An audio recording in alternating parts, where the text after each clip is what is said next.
Ethan's message sent a jolt through Liam, and he hurried towards the VIP lounge. As he approached the frosted glass door, the muffled sound of conversation and laughter seeped through.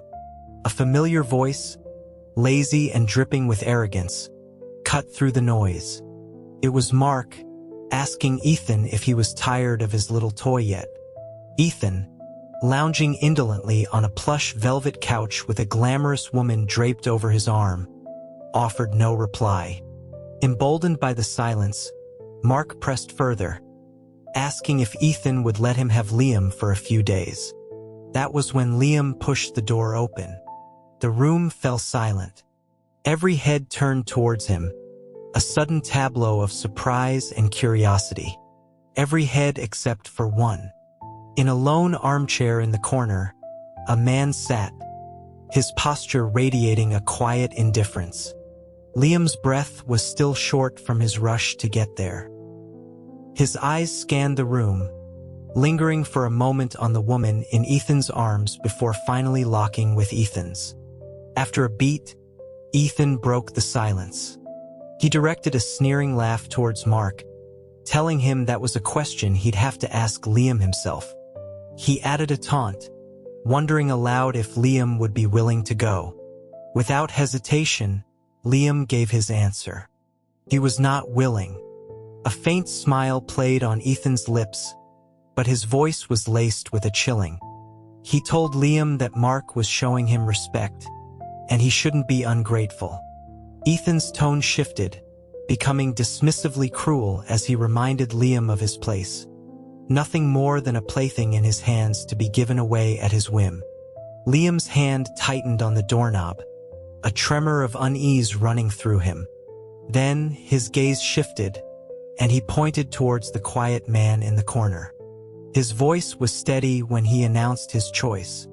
He would go with him. Stunned silence filled the room. A flicker of disbelief crossed Ethan's face, quickly replaced by another derisive laugh. He turned to the man on the armchair, his voice loud and mocking. He called out to Caleb, telling him to listen, that Liam had just said he wanted to go with him.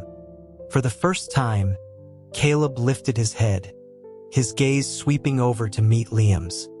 The sudden, direct eye contact made Liam feel exposed, and he unconsciously rubbed his fingers together. The situation was absurd. Mark's face was flushed with embarrassment. Liam was racked with anxiety. The others were transfixed by the unfolding drama, and Ethan watched it all with the detached amusement of a spectator at a show. Ethan finally spoke, a feigned attempt at mediation. He asked Caleb if he wanted Liam. Caleb rose abruptly from his chair, grabbing a black leather jacket from the armrest and slinging it over his shoulder. Ethan watched him, a slight frown on his face, asking if he was leaving already. He found it boring, Caleb stated flatly.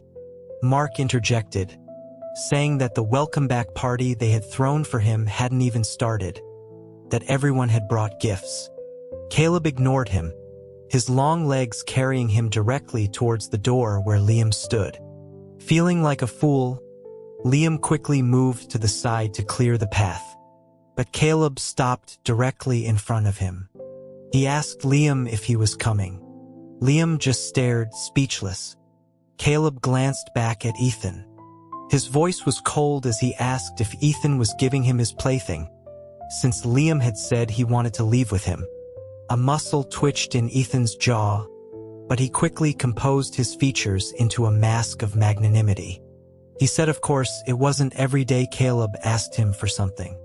Since Caleb wasn't staying for the party, he could consider Liam his welcome back gift. With that, Caleb seized Liam's wrist and pulled him out of the room. Liam didn't even have a chance to say a proper goodbye to Ethan, nor did he hear the crash of the coffee table being kicked over behind him or the sound of shattering glass.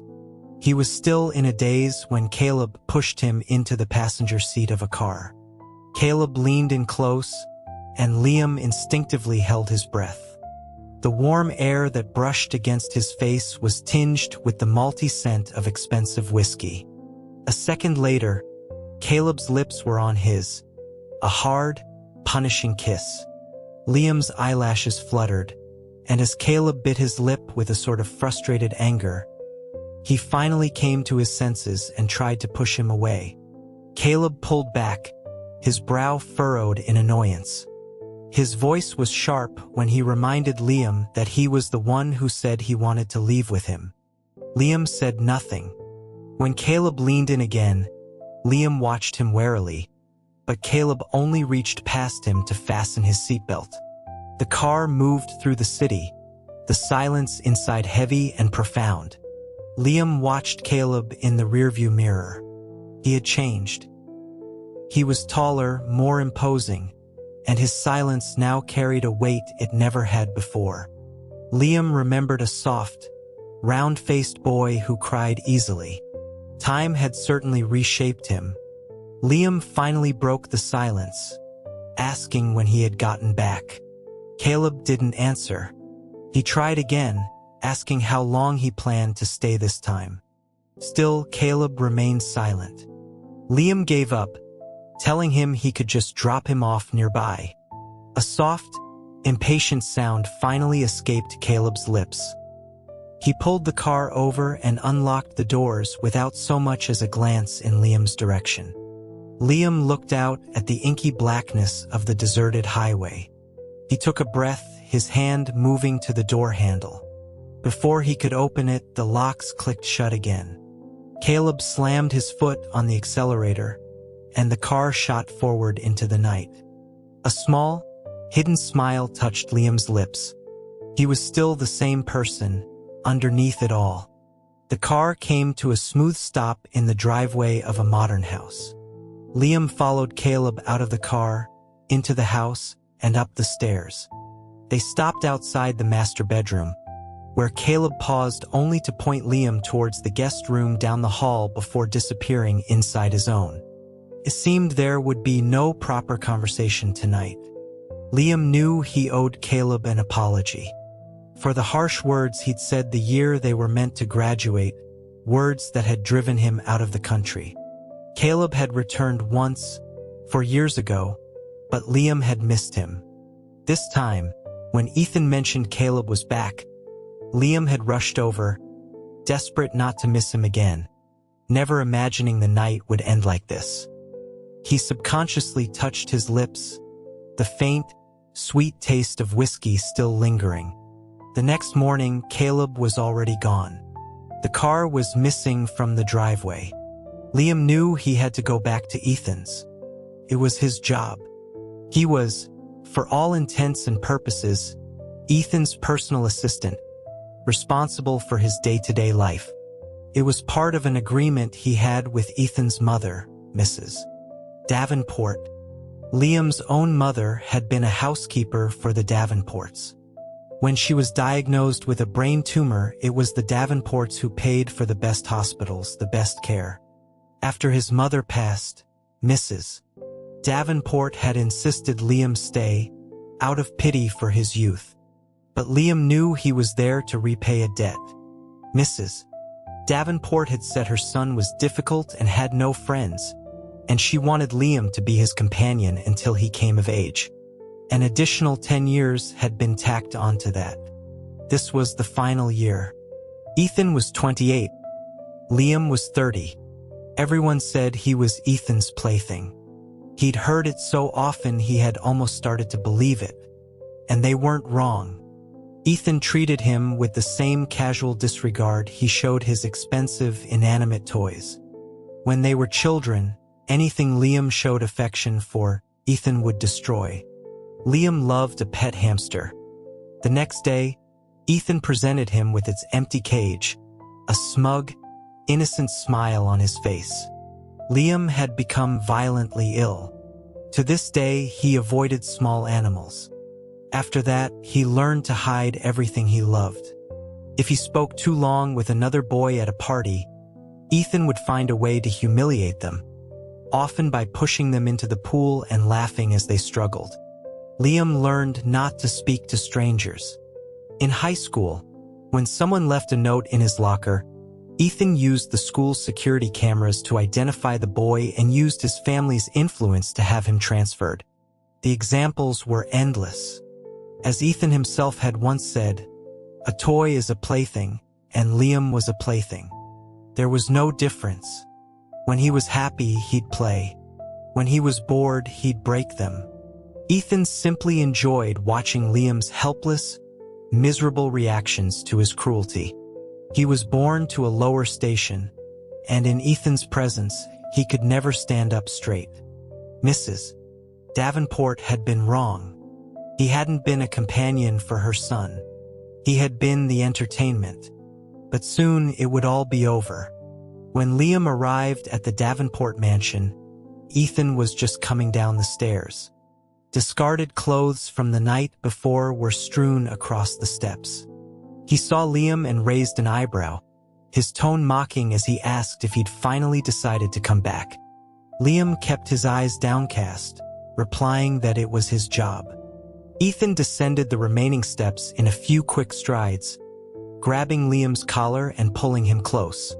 His eyes scanned Liam's neck, searching for something, before he shoved him away. Liam stumbled back, his back hitting a cabinet. Ethan's voice was light, deceptively casual, as he asked why Caleb hadn't touched him last night, especially after Liam had so willingly offered himself. When Ethan spoke like that, with that disarming smile, strangers thought he was friendly, charming even. But Liam knew the ugly, twisted truth that lay beneath the mask. Ethan was not a good person. He stepped closer, making a show of straightening Liam's collar. Then, like petting a dog, he ruffled Liam's hair.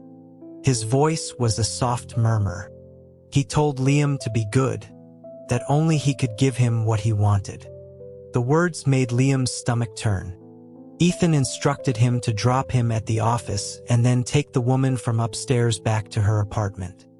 As Ethan got out of the car, the woman looked at Liam. She asked what his relationship with Ethan was. Liam didn't answer. She continued, saying that everyone says he sleeps with him, and asked if it was true. It was impossible. First, because Ethan only enjoyed tormenting him, and second, because the thought of it repulsed Liam. But there was no point in explaining this to a stranger. He drove her back to her apartment as instructed. On the way to the office, his phone rang. He didn't recognize the number but answered anyway. The voice on the other end was Caleb's. He asked Liam if he was with him or if he was still with Ethan. His tone clipped. He had stepped out for a meeting that morning, and when he came back, Liam was gone. Liam's stomach tightened. In his haste to leave, he'd forgotten to leave Caleb a note. He tried to explain that he had to get back to work. There were a few seconds of silence, and then Caleb gave a short, humorless laugh. Liam quickly promised to call him, then asked when Caleb was free, saying he wanted to take him out for a meal. Before they could arrange it, Liam was on a business trip with Ethan.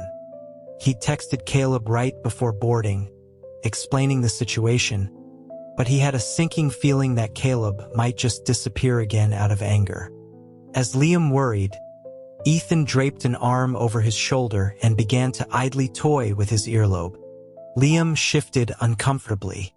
Ethan made a soft clicking sound with his tongue, and Liam immediately went still.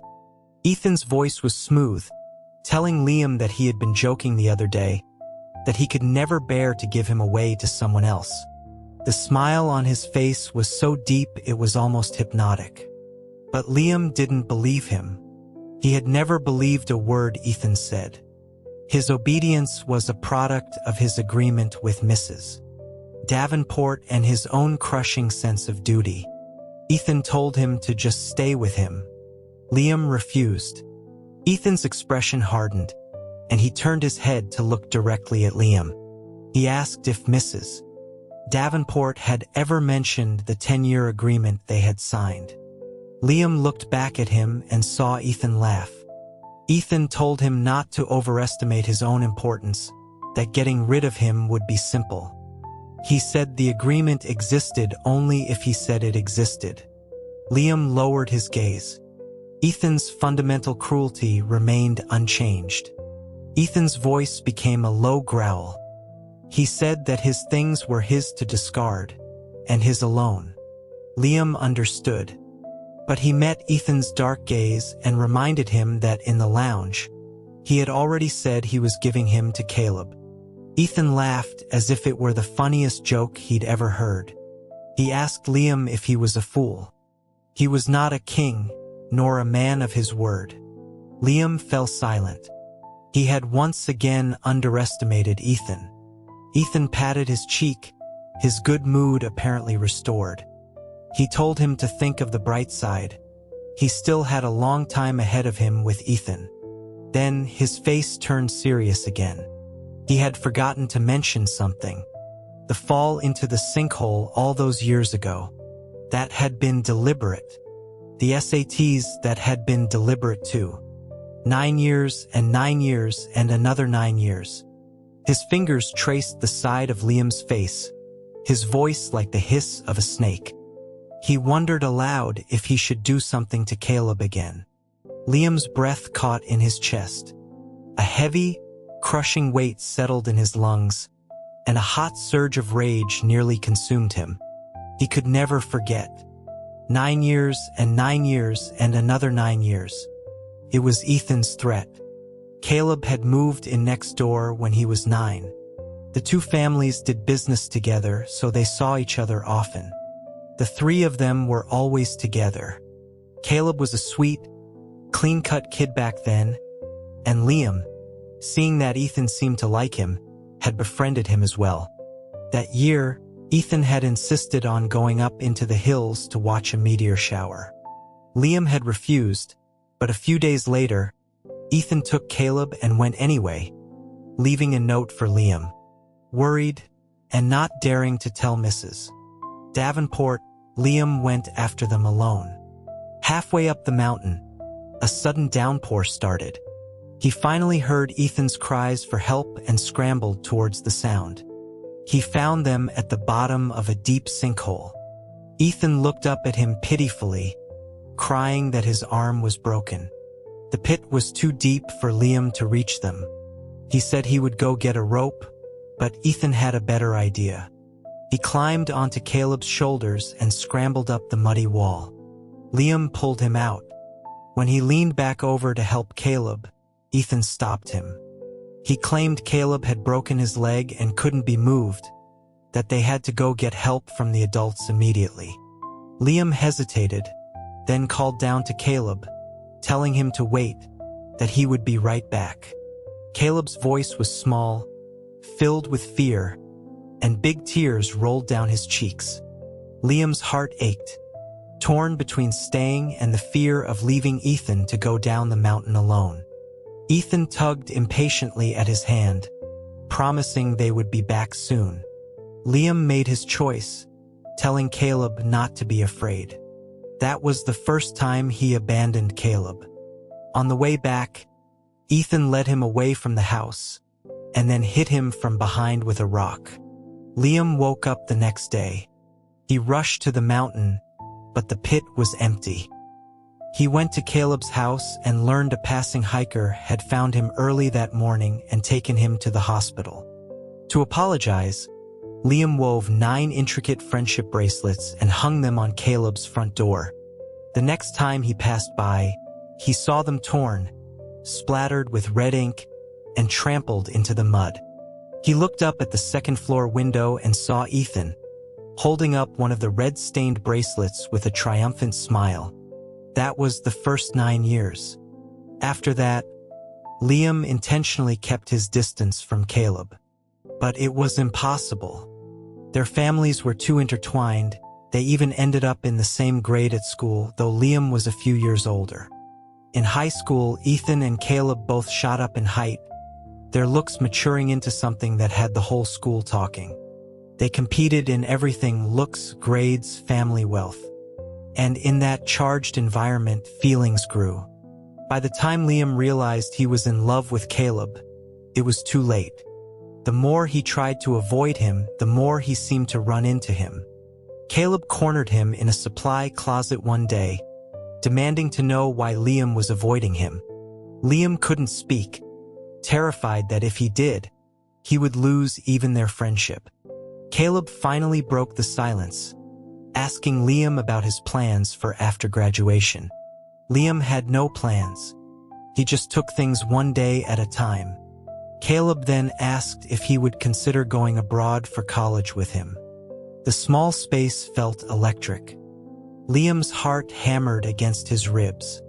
Just as he was about to reach for Caleb's hand, the closet door was kicked open.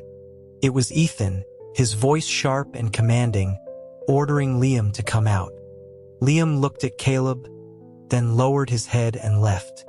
Before the door closed, he heard Caleb say he would wait for him after the final exam for his answer. But Caleb waited in vain. Halfway through the exam, Ethan had a breakdown, slicing his own wrist with a small blade. Liam was pulled out of the exam room to help the teachers get him to the hospital. In that moment, as he saw Ethan's faint smile, he understood. His entire life, even the chance to take this exam, was a gift from the Davenports. His purpose was to serve Ethan. When Caleb found him at the hospital, Liam was already primed for a fight. He lashed out with cruel words. Caleb's voice was low, pleading with him not to throw away his future. Liam laughed in his face, asking him who he thought he was. He told Caleb his future was none of his business, that a lowlife like him, destined to revolve around Ethan forever, had no future to speak of. Going abroad with Caleb was a dream he had no right to even imagine. He told Caleb to get lost if he couldn't stand what he was saying. In the tense silence, Caleb finally relented. He asked if Liam would come to see him off at the airport. Liam didn't answer. Caleb said he would have a ticket waiting for him just in case. As Liam turned to walk away, he heard Caleb's quiet, self-mocking laugh and a final soft plea to take care of himself. That was the second 9 years. Caleb was 18, and Liam had abandoned him again. And now Ethan had just delivered his for the third 9 years. Caleb was 27. Liam knew he would probably have to abandon him once more. The moment the plane landed, Liam checked his phone. No messages from Caleb. Under Ethan's watchful eye, he pulled up Caleb's contact and blocked the number. After a business dinner, Ethan dragged him to a bar to meet with some associates. A new face was there, a handsome man who was clearly being pitted against Liam in some sort of contest. The man was smaller than Liam, but he could hold his liquor. After the final shot, Liam was barely standing. The man laughed, declaring it a draw and calling for another round. A cloying, sweet voice chimed in, telling him not to lose, that he couldn't lose face. The sound was nauseating. Ethan, legs crossed and hands behind his head, gave his permission for them to continue. Liam closed his eyes, a sudden, sharp longing for Caleb washing over him. The door to the private room burst open. A figure strode through, moving directly toward him. Ethan's expression didn't change as he greeted Caleb, remarking on his tone. He smiled, saying it was Liam who had chosen to come back on his own. Caleb reached Liam, steadying him. He looked at Ethan, his voice dripping with sarcasm as he said that you don't take back something you've thrown away. Ethan retorted that he had never been so petty. Liam was just a toy, and he had plenty more. Caleb's reply was a cold scoff. He said that was all he needed to hear, and he would be taking Liam with him. Liam's head was swimming, but he knew who was holding him. Caleb lifted him effortlessly, carrying him out of the bar. Caleb's voice was a low rumble near his ear, tight with frustration. He had told him to take care of himself, so why was he letting people push him around like this? A sudden urge to cry overwhelmed Liam. He sniffled, a small, pathetic sound. Caleb asked if he was upset. Liam nodded, his eyes still closed, and tightened his grip around Caleb's neck. He whispered an apology. Caleb just patted his back, saying there was nothing to be sorry for. But Liam kept repeating it, his voice thick with unshed tears. Caleb drove them to a hotel. In the room, Liam clung to him, fueled by the alcohol.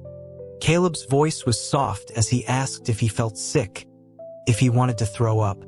Liam just shook his head. Caleb told him it was okay to cry. After a moment of silence, Liam suppressed the sob building in his chest. He was sorry. He'd been saying it all night. Caleb gently wiped a tear from the corner of his eye. Caleb said that Liam was the one who left, so why did he always feel like the one who was abandoned? Liam's mouth trembled, a fresh wave of grief washing over him. Caleb leaned in and kissed his tear-streaked eyelids. His voice was thick with regret as he apologized, saying it was his fault, all his fault. Liam whispered his name, and then, finding a sliver of courage, confessed that he liked him. When Caleb didn't react, he said it again, more forcefully, grabbing Caleb's hand and placing it over his heart so he could feel its frantic, terrified, hopeful rhythm. He asked Caleb if he liked him, too. He wondered if things would have been different if he'd been this brave 10 years ago. Caleb still didn't answer. The alcohol haze began to clear, and Liam was struck by a sudden, sharp sobriety. He could see Caleb's face clearly now. The deep-set eyes, the strong nose, the sharp line of his jaw. The only thing he couldn't read was his expression. The feeling of hope deflated, leaving a cold ache in its place. He lowered his eyes, his hands falling away from Caleb's shirt. Then Caleb's hand shot out and gripped his. He squeezed his fingers, his voice firm and clear. He liked him. He liked him a lot. He only liked him. He had liked him for years. Before Liam could process it, Caleb leaned in, his nose brushing against Liam's, and then he kissed him. A kiss that was both tender and certain. The next morning, Liam woke up with puffy eyes. Caleb's arm was wrapped tightly around his waist, and he murmured for him to sleep a little longer. But Liam was wide awake. Caleb told him not to go back to the Davenports, to forget about his luggage. Liam agreed without hesitation. But he did make one stop. He went to the care facility to see Mrs. Davenport. At 50, she was still remarkably well preserved. She wasn't surprised to see him. She went to her desk, pulled out a document, and handed it to him. It was the agreement. Liam took it, looked it over one last time, and then tore it to pieces in front of her. She thanked him for his 20 years of hard work. Liam didn't offer any polite platitudes. It had been hard work. He told her directly that she bore the primary responsibility for what Ethan had become. She didn't seem surprised, but she buried her face in her hands. She confessed that she had never loved him, that he was the product of a violent act by his father, and so she had never truly raised him. It was her family's private tragedy, and Liam had no desire to hear more. His task was done. As he was leaving the facility, before he could even cross the street, a van screeched to a halt beside him. He was bundled inside, a rough cloth stuffed into his mouth, and a sharp blow to the head sent him into darkness. He woke up in the basement of the Davenport mansion. Ethan was sitting in a chair, watching him, a sickeningly sweet smile on his face. He asked Liam if he was leaving him. Liam just looked at him, almost amused. He wasn't Ethan's plaything. Ethan produced a small, sharp letter opener, tracing its edge along Liam's cheek. He asked why Liam had gone to see that woman, why he had taken the agreement. Liam stated that the agreement had expired, and he had no reason to stay. Ethan did not like that answer. His left hand shot out, his fingers closing around Liam's throat. He asked if he hadn't been good to him, why everyone always left him. The pressure was immense, cutting off his air. For a few seconds, Liam thought he would die. Then, just as suddenly, Ethan released him. Liam gasped for air. He told Ethan that he was almost 30 years old, and this kind of imprisonment was pathetic. Ethan ignored him, murmuring that Liam was his, and he wouldn't let him leave. The basement was dark and airless. On the third day of his captivity, he hadn't eaten or had a drop of water. Ethan tried to force-feed him soup, but he threw it all up. Ethan's voice was a parody of concern as he told him the soup was good for him, that he was too thin, that it worried him. He knelt beside Liam, speaking gently, as if he weren't the architect of this entire situation. It was laughable. Liam turned his head away, but Ethan grabbed his jaw, forcing more soup into his mouth. The blatant resistance enraged Ethan, and he smashed the bowl against the floor. Soup splattered across Liam's bare back. After a moment, Ethan composed himself again. He pleaded with Liam not to leave him, claiming that Liam was all he had. The word disgusting escaped Liam's lips as a low hum. Ethan didn't seem to mind. He continued, confessing that he had just realized he was in love with Liam, the same way Caleb was. He said there was no point in loving Caleb, that Liam wasn't worthy of him. Liam closed his eyes. Ethan demanded that he look at him, then slapped him hard across the face. The sting was sharp and immediate. A second later, Ethan was on his knees, apologizing profusely, saying he was just upset, asking if he'd hurt him. Liam spat a mouthful of blood onto the floor beside him. He told Ethan to stop being so insane. Ethan replied that cruelty was a form of love. He wrapped his arms around Liam's waist, burying his head in his stomach, and whispered that he loved him. Liam scoffed, asking Ethan if he'd forgotten the past 20 years, how he destroyed everything Liam had ever loved.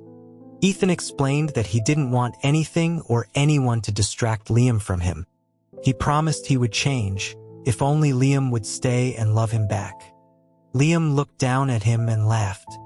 He told Ethan he loved him. Ethan looked up, his eyes shining. Liam continued, his voice cold and clear. He loved him, so could he please just die? Ethan, enraged, left him alone for 2 days. Liam was roused from a half-conscious state by the sound of splintering wood as Caleb burst into the basement. He saw Ethan and launched himself at him, his fists flying. But Caleb's first priority was Liam. He started towards him, but Ethan tackled him from behind. All three of them went down in a heap. Liam's head hit the concrete floor, and his vision went black. When he opened his eyes again, they were fighting once more. In the dim light, he saw Caleb's hand close around the letter opener on the floor. A cry of no escaped his lips, but it was too late. The blade was sticking out of Ethan's stomach. Caleb froze, his hands covered in Ethan's blood. He heard Liam's voice and looked at him, his face a mask of horror and disbelief. He whispered that it wasn't him. Liam's mind cleared. He was the only one thinking rationally. He fumbled in Ethan's pocket, found his phone, and dialed 911. Caleb's voice was trembling as he insisted that he had stopped when he heard Liam's voice, that Ethan had grabbed his hand and Liam looked at him, then squeezed his shoulder in a gesture of reassurance. Nothing else mattered right now. Ethan was in surgery for 6 hours. Afterward, he was moved to the ICU. Caleb sat slumped on a bench, laughing a hollow, broken laugh. He muttered that Ethan was the ruthless one after all. Liam told him to go home and rest, that he would stay. Watching Caleb's defeated figure walk away, Liam's heart ached. Once again, he was here and Caleb was leaving. felt like he was abandoning him all over again. Ethan woke up sooner than expected. When he saw Liam by his bedside, he tried to sit up. Liam slapped him, hard, across the face. Ethan stared at him, stunned. Liam sat back down, telling him that was for the slap in the basement. He told Ethan to stop struggling and just lie down. Ethan licked his dry lips, his voice a hoarse whisper. Liam cut him off, asking him directly how he wanted to handle this. Ethan's eyes turned red. He grabbed Liam's hand, pleading with him to come back, promising not to press charges against Caleb. Liam found it funny. He told Ethan his victim act wouldn't work. He had seen him grab Caleb's hand and drive the blade into his own stomach. Panic flashed in Ethan's eyes. Liam explained that the basement had been disturbed before, so he had bought a small security camera and hidden it. For someone like Ethan, words were useless. He was incapable of remorse. Liam told him he should be grateful he was the one who was hurt. If it had been Caleb, a single slap would not have been the end of it. When Liam got back to Caleb's house, he found him on the floor, surrounded by empty beer bottles, his head in his hands. Liam didn't say a word.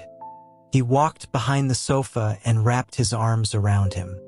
Caleb's body went rigid. After a long moment, he spoke, his voice muffled. He had thought Liam was gone for good.